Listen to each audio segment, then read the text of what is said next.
These people had been stationed at the outpost on the sea for as long as 10 years, yet they waited in vain for their comrades to come and replace them. One day, they suddenly discovered a ship sent by headquarters. However, what was strange was that not only had the 4 comrades on board mysteriously disappeared, but the cabin had also been severely damaged. The many questions left everyone quite puzzled. So, the captain copied the data from the navigation system, intending to carefully study its route. No one expected that at night, the engineer would secretly board the ship. After a thorough inspection, his heart was overjoyed. But the engineer's movements happened to be caught by Jack. Left with no choice, he had to reveal his discovery. It turned out that the ship's engine could be repaired. This meant that they could finally leave this place. Jack immediately told Lashy, who was sound asleep, this good news. It turned out that after a long time together, the two had developed feelings for each other. Jack suggested that the 3 of them go and talk to the captain together. Who knew that Lashy wasn't excited at all? She said she knew the captain well and that he definitely wouldn't agree to this request. The next day, with Jack's assistance, the engineer quickly fixed the engine. The 2 excitedly walked off the ship,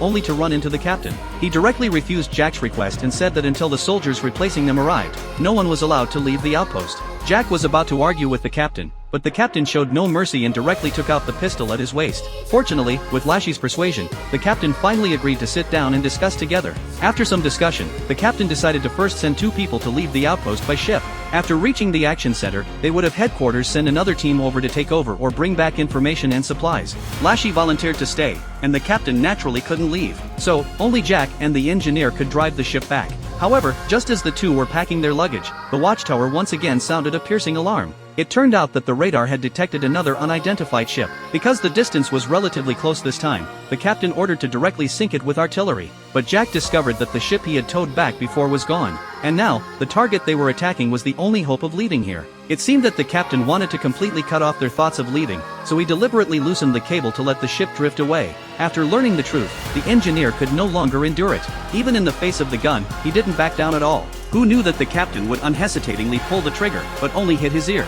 Seeing this, Jack had no choice but to follow orders and aim the gun at that ship. With a loud bang, dazzling sparks immediately flashed on the sea in the distance. Seeing that the hope of returning to the mainland was completely shattered, the engineer ignored the warning and prepared to fight the captain to the death. Suddenly, Lashy knocked the captain unconscious with a fire extinguisher. Then, the group locked him in the storeroom. The 2 keys to the nuclear weapon were once again back in Lashy's hands. Jack didn't understand why the captain did this, but the captain said he had no choice either. Because judging from the ship's navigation trajectory, the other party had already reached the designated location a few months ago. It's just that for some reason, at a place 16 kilometers away from the watchtower, they suddenly changed course. He suspected that there was a traitor inside.